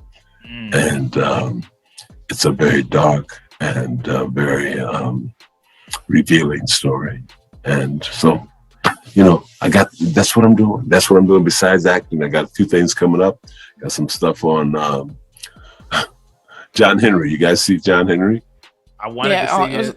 It was on Netflix, right? On Netflix. Yeah, it still is. Still is on Netflix. Yeah. Netflix, Still, okay. You want to hear something about John Henry real quick? Absolutely. No, here we go. John Henry got the worst reviews ever in film history. It got some horrible reviews. Right. Really bad. Not for the film itself so much, but for the director didn't give good reviews and writers didn't give good reviews. And that's pretty much the film right there anyway. So, but basically, Terry Crews was in it. Me, Ludacris. Ludacris. Yes. A very fine young actress named Jamala Bennett. She's in she's in Empire. Empire, and also in West Side Story. Oh yeah, West Side Story. Yep. In West Side Story as well. So, but I play a kooky character that's fun and funny. So, but here's the story. So we go on Netflix. John Henry goes to Netflix, and it stays in the top 10 for almost over a week. Mm-hmm. Now, there are films that are major productions, great cast, great reviews, that don't stay in the top 10 for over a week. This, for some reason, hung in there. I don't know why, but it's stuck there. It also played in Europe in the top 10 for over a week. The Variety, like all the other reviewers, most of the reviewers anyway, gave it a pretty poor review. And then Variety called the producers and said, listen, we have to interview you about your smash hit on Netflix. Only in Hollywood. So they went back and interviewed them again and gave them a great review because they had a smash hit on Netflix. Inside Hollywood stuff. Inside Hollywood stuff. How it goes. Yeah, that's how, I mean, because I know, like you said, that there are certain movies that come out that are supposed to be like these big movies or big TV shows.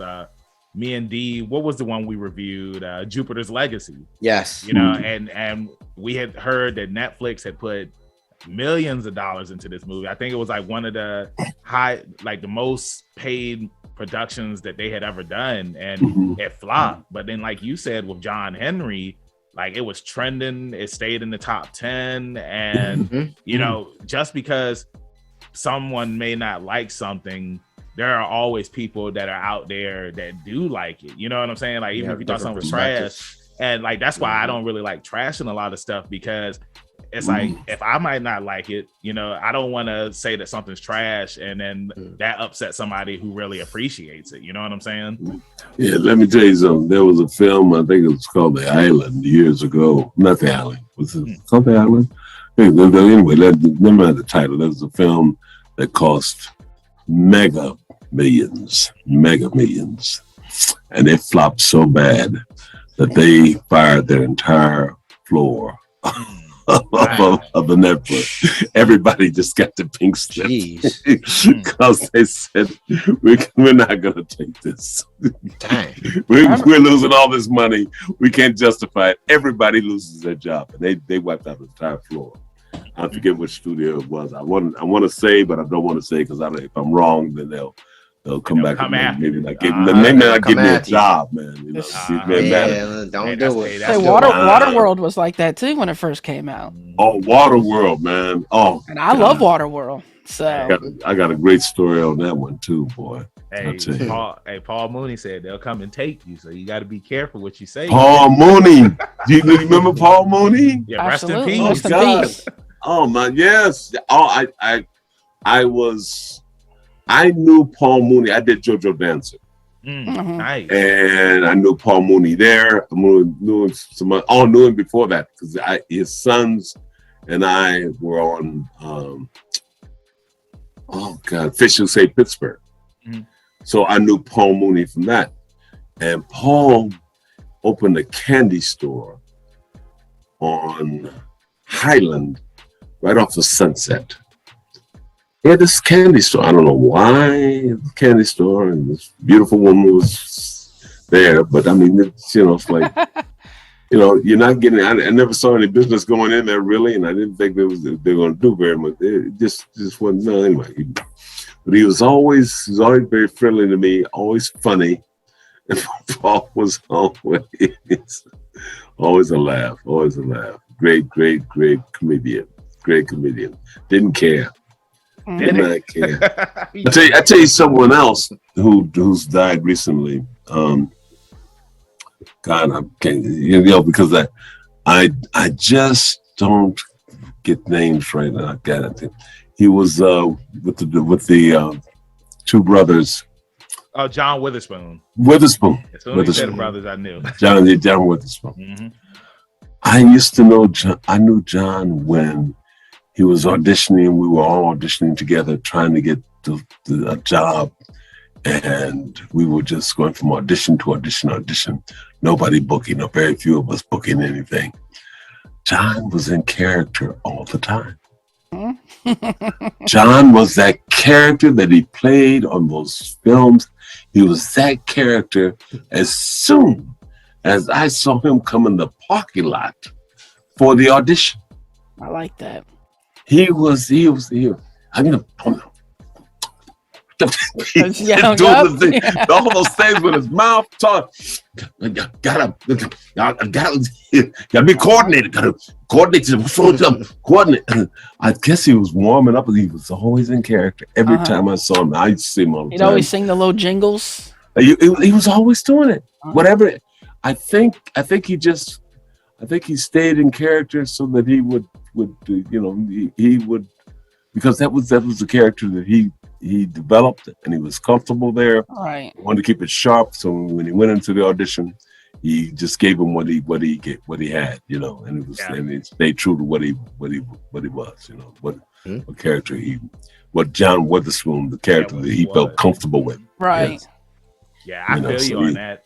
There was, because I had seen him in the Wayans Brother when I was a kid, and then pretty much everything that I had saw him in after that, like he was pretty much the same character. But I remember I had seen an episode, I believe it was What's Happening Now, and he was up there, and I was just like, that's not the John Witherspoon that I know, because it's like he wasn't the John Witherspoon that I seen him in everything else. He was calm, he was nice, he was talking slow. I was just like, nah, this ain't my pops. That's what I'm saying. He had the other side too. I was able to see that in some of the things he did as well. I saw it in some of his performances for those brief moments when he wasn't. You understand? When he wanted to show tenderness, he wanted to show a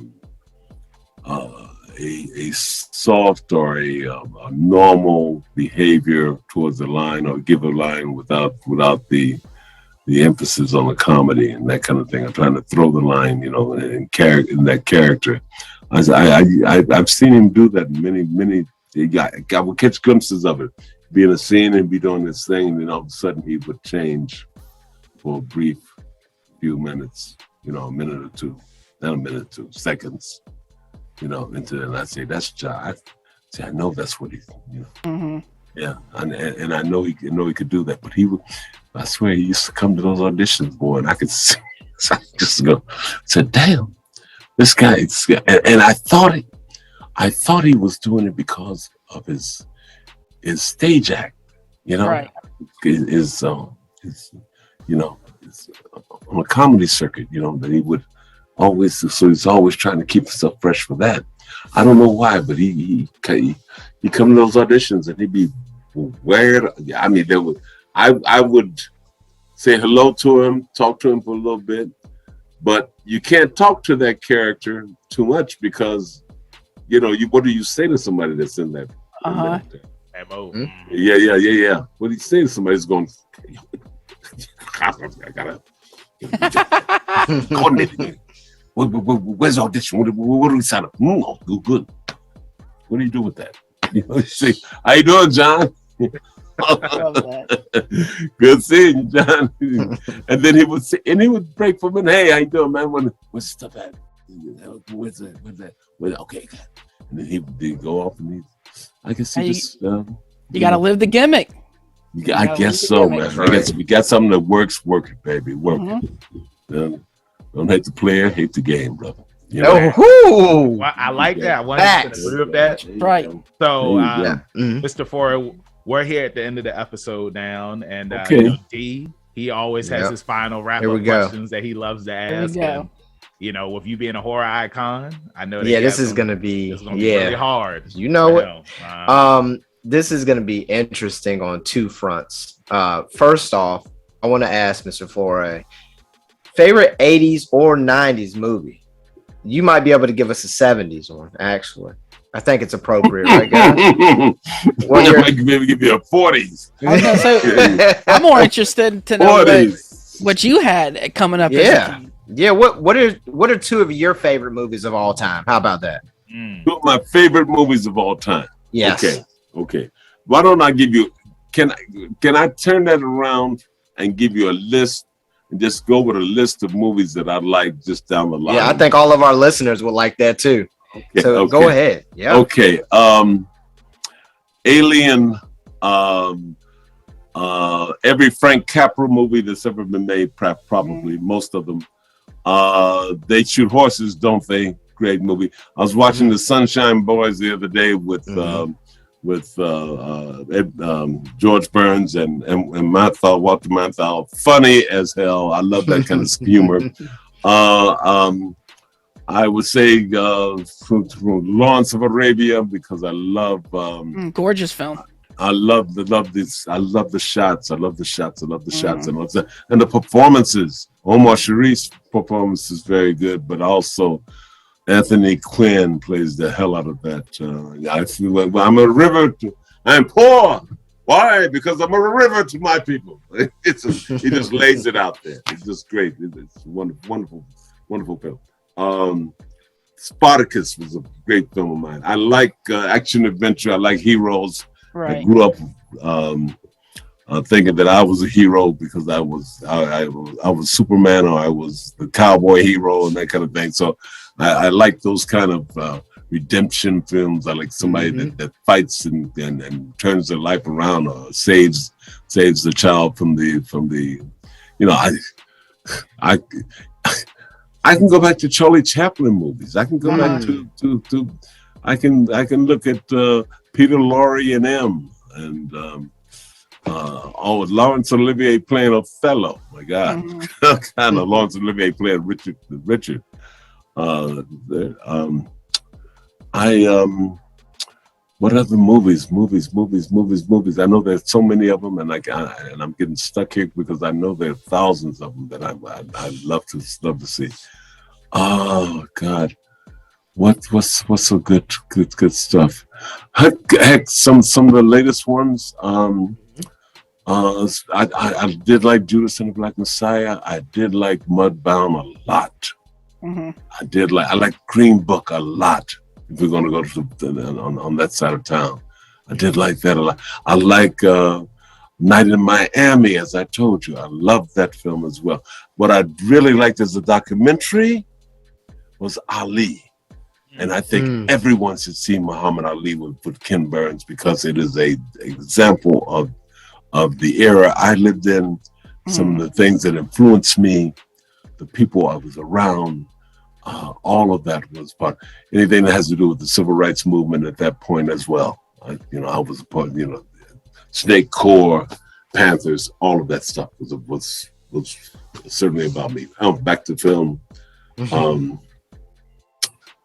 Oh God, anything that's really, if I don't see It's a Wonderful Life and during Christmas, I feel cheated. It's the only Christmas film I want to watch. I watch it every time. I get emotional every time I see it. I can't help that. Let's see, the 80s film, Serpico, was Serpico's the 80s or 70s? That had to be 80s, wasn't it? Serpico? No, gotta be 70s, right? Serpico, what else? Who was good? Godfather, of course, all the Godfather films, every one of them. Great stuff. I love them. Never get tired of them. Hate that scene where they talk about dope and giving it to the black community because they're animals anyway. Hate that scene. Yeah. So as most black people would. But other than that, great stuff. Hell yeah.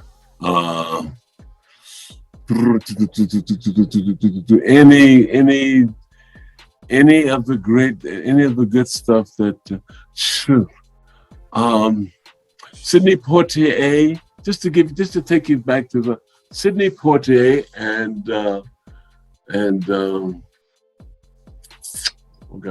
Calypso, Harry Belafonte, and Buck and the Preacher, a cowboy film. I love that. I love that they were able to get that and make that happen, and that they were the heroes of that. You guys ever see Buck and the Preacher? No. Gotta see it, guys. Gotta look it up. Buck and the Preacher, Sidney Poitier, Harry Belafonte, and Ruby Dee. Ruby Dee. Right. I don't know when it came out. Probably the 80s or 70s, something like that. Okay. See what else. Something that was really good in the 80s that I liked. I tell you some horror stuff that I liked as well. And that had to be that was in 2000. Do I go to 2000, guys? You want that? Yeah, that's take fine. us anywhere. We on the journey. Old Boy. Old Boy, okay. Old Boy. And Old Boy was in Europe and Asia before 5 or 6 years before it got to the United States. Right. Yeah, it's on Netflix now too. So Spike Lee did one as well. Yep. And then there's a French film called Inside that I loved, an old film called Inside. There's one I'm looking for. I can't find it. It's a French film. It's about an old woman. And she looks like an old grandma. She's kind of tall, kind of bent over, or very old, probably in her 70s or 80s. 70s. I'm 70s and I'm talking about very old. Anyway, so she's bent over. And she's the nastiest woman in the world. She is so evil, so cruel. And I can't find it. I can't think of it. I can't find it anywhere. I've looked. So if anybody's listening to this, they can find that film. I think it's in subtitles, but she is so horrible to everybody. It is funny. It is the front. It's very good. Very, very good. Inside Old Boy, and I saw Platform. You guys see Platform? You know? Yes. About where basically everybody they live on different levels and they have to kind of share. Yes, share the food. Yes. Yeah, it's phenomenal. I think y'all should watch it. It's very trippy. But basically, it starts at the top. All the food comes out of the kitchen, and as it goes to your floor, you're supposed to just take what you want. But obviously, some people take more than what they need, and by the time it gets to the bottom, it's like a society kind of thing. Yeah. That's right. Yeah, That's if the people before you are terrible, you know, they would spit on it, take bites at you. It's an interesting film. Yes, it's a great film. Let's get a chance, guys. Watch it. Watch it. You'll be another thing added to the list. Yep. Another add to the list. You know. So yeah, those are some of them. You know, I could probably, if you guys gave me about another half hour, I could probably give you about 10 more. You know, nice. Probably more current, but I'll let that stand. Okay. Oh yeah, that was a hell of a list. Thank you, Mr. Foree. And the one other question, this one's a smaller one, but growing up, what was there anything that you saw, whether it was a horror film or maybe a tune you heard or something that was really creepy that stuck with you? Was there anything like that? Anything, I guess, that you saw that really spooked you and stayed with you? Maybe if it was a jingle to a opening show or anything. You know, I could tell you it was always Bela Lugosi's bite. You know, into the event when he began to open his mouth and those fangs came out and he's going to bite onto somebody.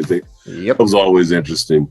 The Wolfman turning into the Wolfman, Lon Chaney, when I was coming up. But I tell you something that really stuck with me that wasn't horror, and it kind of surprised me. And I've mentioned it already, but I'm going to mention it again. Okay. And I don't want people to think badly of me because of this, but think poorly of me of this. I went to Catholic schools all my life. And don't fault me for that either, guys, because I'm a good Catholic boy and I'll punch you in the nose. That's right. You're Joe Grizzly. There you go. So I had to be 7 or 8 years old, something like that. And they took us all to this big theater in downtown Indianapolis, a school project. And, you know, I'm running around like most kids. Once you're in a theater and movies on, you're kind of restless and you're going from place to place and you're playing with your buddies and stuff like that. And you're that young, you don't sit still very easily unless you have your parents next to you. You got a couple of classes with from 4th grade or 5th grade on the way down to to 7th, 1st grade kids or whatever. You know, they can't watch everybody. So I'm running around with my guys and it was Laurence Olivier doing Othello. And for some reason, I stopped what I was doing. I started to pay attention. And I was engrossed with the language, with the story. And that was at that young age. And it always stuck with me that instead of doing what I would normally do as a kid, that just drew me in. This is the guy in blackface now. Right. Understand? But he's doing Othello, and I'm following the story, and I'm following the language, and I'm understanding it. I'm understanding where it's going. I said, wow. So I always thought about that. I said, wow, that was I think I fell in love with Shakespeare for that moment. I fell in love with Shakespeare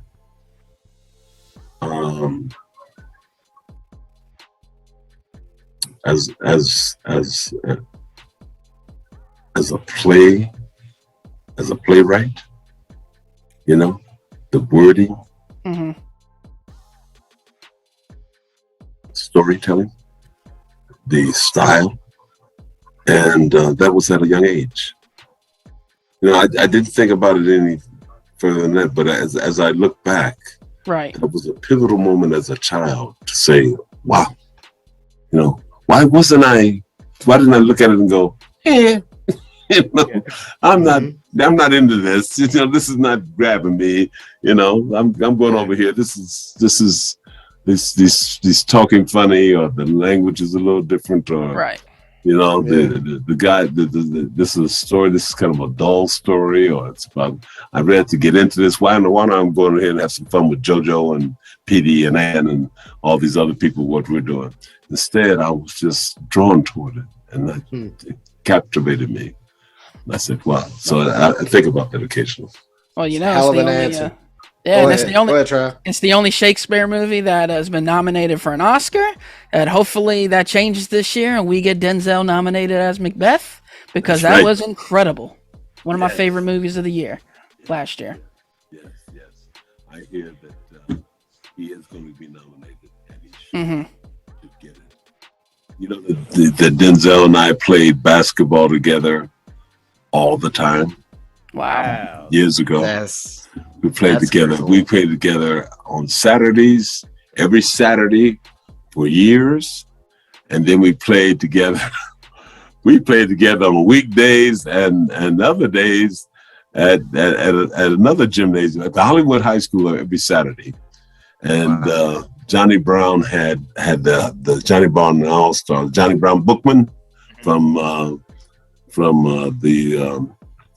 Dynamite. Yeah. Good Times. Good Times. Bookman. I knew that's exactly Johnny what Brown. he was talking about.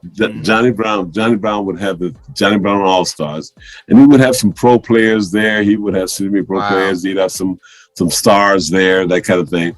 And so Mike Warren, Dorian Harewood, Denzel, to name a few of the actors, Johnny, a few other people there.